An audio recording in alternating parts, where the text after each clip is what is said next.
Assalamualaikum warahmatullahi wabarakatuh. Perkenalkan, nama saya Putri Marsanda Izati dari kelas 12 MIPA 5, nomor absen 27. Di sini saya akan mewawancarai ayah saya mengenai kebijakan politik dan ekonomi pada masa Orde Baru. Sebelumnya saya akan menjelaskan sedikit tentang Orde Baru. Jadi kan yang kalian tahu kayak di masa Orde Baru pasti kan akan teringat dengan satu tokoh, yaitu bernama Pak Soeharto kan. Nah, Orde Baru itu kan dipimpin oleh beliau selama 32 tahun. Nah, 32 tahun itu waktu yang tidak sebentar.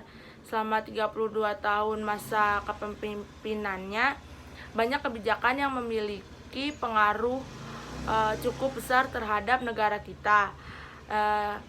Mulai dari kebijakan politik maupun kebijakan ekonomi.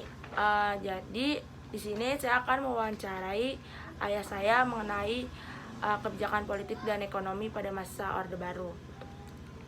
Yang pertama, apa yang ayah ketahui kebijakan politik selama Orde Baru? Ya, baik. Ya, perkenalkan dulu, saya nama Heru Wahyudi, ayah dari Putri Marsanda Izati.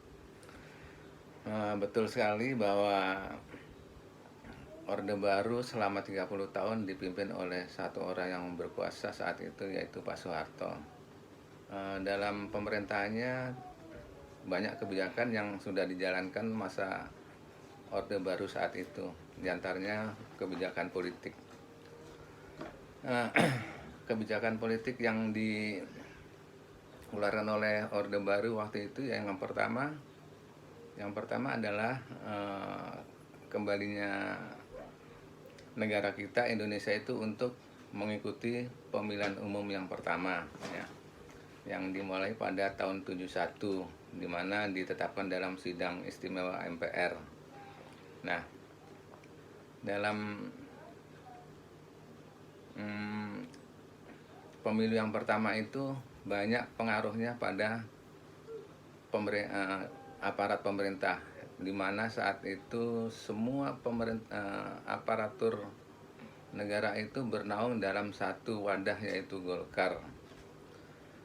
Dan pada saat itu pertama kalinya lah pemilu itu diikut sertai oleh dua partai politik dan satu golongan karya. Hanya ada 3 golongan saat itu, yaitu yang pertama Partai Demokrasi Indonesia, Partai Pembangunan Indonesia, dan Golkar. Dan politik dwifungsi ABRI. Pada saat itu ABRI memang memiliki peran yang sangat besar, ya, waktu zamannya Pak Harto itu, sehingga difungsikan sebagai dwifungsi, yaitu yang pertama itu sebagai pertahanan negara Kesatuan Republik Indonesia, dan yang kedua sebagai kekuatan sosial politik. Kalau dalam pertahanan sudah jelas sebagai pertahanan negara, yang kedua sebagai sosial politik, yaitu di dalam negeri biasanya tentara atau ABRI itu difungsikan untuk membantu rakyat dalam ikut serta dalam pembangunan. Itu yang dalam kebijakan dwifungsi ABRI baru. Ya. Nah, kan tadi udah mengenai kebijakan pada yang politiknya. Terus sekarang saya akan bertanya mengenai kebijakan ekonomi pada masa Orde Baru. Masa Orde Baru yang ayah ingat sekali adanya program trilogi pembangunan, ya. Jadi semua kebijakan-kebijakan politik itu berdasarkan pada trilogi pembangunan. Adapun isinya trilogi pembangunan yaitu yang pertama pencapaian ekonomi yang tinggi, kemudian pemerataan pembangunan dan hasil-hasilnya, dan ketiga terciptanya stabilitas nasional yang sehat dan dinamis saat Orde Baru. Nah, untuk menunjang tujuan-tujuan dalam teori pembangunan, pemerintah saat itu membuat rencana-rencana pembangunan yang istilahnya saat itu disebut Repelita, yaitu rencana pembangunan 5 tahun. Jadi program-program pelaksanaan itu ditetapkan dalam 5 tahun sekali. Setiap 5 tahun sekali berganti tujuan dan berganti titik berat yang dicapai. Nah, yang pertama misalnya Repelita yang pertama itu dari 69 sampai 74.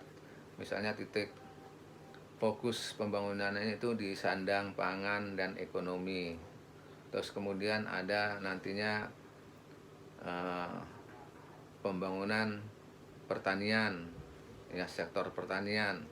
Kemudian meningkat lagi pembangunan industri sampai Indonesia itu bisa menghasilkan alat-alat atau mesin-mesin sendiri. Itu titik berat dari masing-masing Repelita dan titik beratnya berbeda-beda.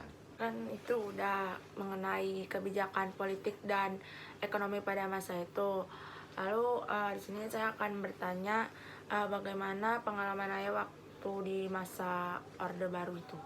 Ya, pengalaman ayah pada masa Orde Baru ya sebetulnya masih beruntung juga ya kalau dibilang, karena ayah sendiri dulu bekerja sebagai TNI dan pada saat itu ya kehidupan cukup lumayan lah kalau dibilang sebagai TNI.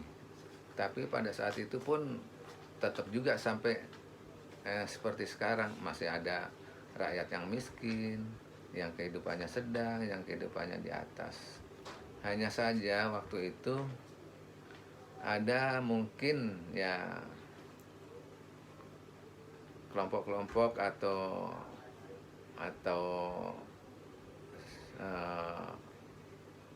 apa ya yang dibilang ya masih ada beruntung dengan dekat dengan kekuasaan. Itu dulu sepertinya seperti itu. Kalau yang dekat dengan kekuasaan dia bisa berhidup mewah itu. Dan saat itu karena kehidupan ayah sendiri, kakek putri gitu, karena sedang-sedang saja ya rasanya sedang-sedang saja. Saat itu ekonomi kebutuhan semua tercukupi.